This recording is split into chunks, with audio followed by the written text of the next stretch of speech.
आज करेंगे हम न्यूटन का सेकंड लॉ जो कि पढ़ा था हमने, उसके ऊपर क्वेश्चंस करेंगे। तो शॉर्ट फॉर्म में लिख लेते हैं। न्यूटन का सेकंड लॉ क्या होता है हमारे पास, F इक्वल टू क्या होता है, मास इनटू एक्सेलरेशन। ये था हमारे फाइनल अपने पास आया था इसका, ठीक है। ये कहां से आया था अपने पास कि आपका linear momentum change in linear momentum हम पे टाइम के साथ, क्लियर। याद है अपने पास, तो इसको जो हमने रिप्रेजेंटेशन किया था अपने पास dp अपॉन v इसके, ठीक है। तो ये कैसे आया, इससे हमने इसको कैसे बनाया था कि जो फोर्स है अपने पास लीनियर मोमेंटम की डेफिनेशन से बनाया था। लीनियर मोमेंटम क्या होता है, मास इनटू वेलोसिटी, क्लियर। ये चीजें अपने पास होती थी, इसको ड्राइव किया कि कैसे आएगा इसके अंदर, ठीक है। तो इसके अंदर इसकी वैल्यू पुट करेंगे हम, तो क्या आएगा, मास इनटू, मैंने इसे डायरेक्ट किया था आपको, इसके दो केस बनेंगे बेटा जी। एक तो क्या बनेगा कि आपका v रह गया और d या ऊपर में dt, ये क्या होगा आपका m बार dv ऊपर में, ठीक है। इसका मतलब क्या आता है इसमें कि आपकी वेलोसिटी होगी कांस्टेंट, क्या होगी वेलोसिटी कांस्टेंट होगी। और ये केस होता है आपका रॉकेट पॉपुलेशन, रॉकेट होता है ना अपन पॉपुलेशन करते हैं, उस केस में ये यूज करते हैं, ठीक है, फोर्स। और जो उसमें यूज करेंगे जिसका आपका मास है वो constant, change in velocity generally आपके इक्वेशंस होते हैं, इसमें आपका मास कांस्टेंट। तो इस फार्मूले बेस पे आप इस डिस्कस को करेंगे। तो इसको आप रेक्टेंगुलर फॉर्म में लिख सकते हैं, कंपाउंड फॉर्म में भी कैसे लिखते हैं फोर्स को, तीन कंपाउंड में। तो तीन को अगर ब्रेक डाउन करूं तो हमें पता है Fx क्या आ जाएगा, Px बाई अपॉन dt, ठीक है।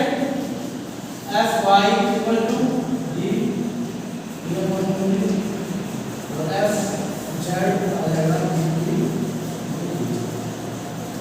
हमारे पास रेक्टेंगुलर फॉर्म हो गया, ठीक है। तो इन फॉर्मूले के हेल्प से हम क्वेश्चंस को सॉल्व करेंगे, ठीक है। और क्वेश्चन करते हैं हम,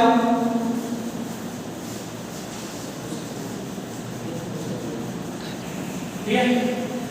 क्वेश्चन से बता कि एक फोर्स अप्लाई कर रहा है, ये वो फोर्स अपने पास, और ये फोर्स अप्लाई करने के बाद हमें पता है क्या प्रोड्यूस करता है, वो बड़ी एक्सीलरेशन, जो एक्सीलरेशन प्रोड्यूस हो रहा है मीटर पर सेकंड स्क्वायर अपना acceleration produce. We find out the mass, क्या फाइंड आउट करना है, मास, ठीक है। हमें पता है मास अगर आपको निकालना है तो है तो Newton second law F equal to m। अब प्रॉब्लम क्या है, ये सिंपल है इंटीग्रल फॉर्म में, और ये किसी फॉर्म में है, रेक्टेंगुलर फॉर्म में। तो इसको चेंज करने के लिए हमने आपको सिखाया था, बैक पढ़ाया जाओ कि इसका अगर आपको निकालना है तो मैग्नीट्यूड, तो how can you calculate the magnitude of F, जो आपका x कोऑर्डिनेट है उसका स्क्वायर, y कोऑर्डिनेट का स्क्वायर प्लस में कोऑर्डिनेट का स्क्वायर। तो कोऑर्डिनेट क्या होगा 6 का स्क्वायर प्लस माइनस 8 का स्क्वायर प्लस 10 का स्क्वायर, ठीक है। तो इसका क्या होगा 6 का 36 प्लस 64 प्लस 100 हो गया, ठीक है। तो ये क्या हो गया, ये क्या हो गया 100, 60 स्क्वायर करने क्या हो गया 100 क्या हो गया 100 प्लस 100 2 √2 डिवाइड है, हो गया बस, क्लियर। अब हमें क्या निकालना है, मास, मास निकालेंगे तो mass is equal to force F का magnitude divide by acceleration. F का कितना मैग्नीट्यूड है 10√2, एक्सेलरेशन की वैल्यू कितनी है √2 से √2 ऐसे आउट, मास आ रहा है 10, कितना आया 10, ओके। क्वेश्चन है question number 2, a 5 kg block is resting on a frictionless plane।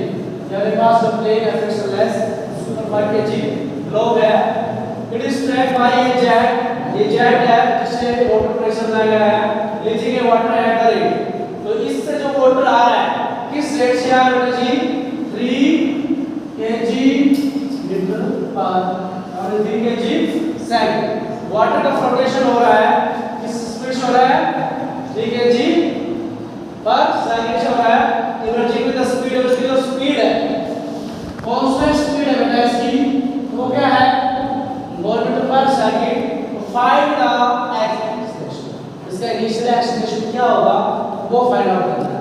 Find the initial acceleration, तो कैसे फाइंड आउट करोगे, देखिए तो हमें पहले फोर्स निकालना है। इसके अंदर क्या निकालेंगे, फोर्स एक्शन कितना, रफली जो वेलोसिटी है वो क्या है, फोर्स वेलोसिटी क्या है कांस्टेंट, चेंज क्या हो रहा है, किससे चेंज हो रहा है, मास का, किसका हो रहा है, मास का। तो फॉर्मूला हो जाएगा वेलोसिटी कांस्टेंट हो मास, क्या है इसमें फोर्स इनटू फोर्स निकालेंगे जो है फ्लो, ये जो फोर्स होगा वो क्या होगा, एक्शन कर रहा है फ्लो के ऊपर, कितना फोर्स होगा बेटा जी, वेलोसिटी कितनी वेलोसिटी है, v into dm by, clear बोलना है।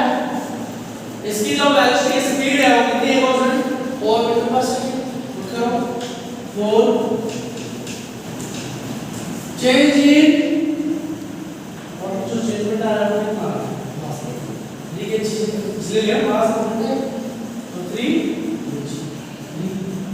कितना आया, कितना आया, अब निकालना है एक्सलेशन, क्या निकालना है, एक्सलेशन जो निकालेंगे हम कैसे निकालेंगे एक्सलेशन इसका, अपने पास जो इसका मास कितना है 5 kg है, इसका मास कितना है 5 kg, फोर्स कितना लग रहा है, सिंपल सा है force into mass into acceleration, acceleration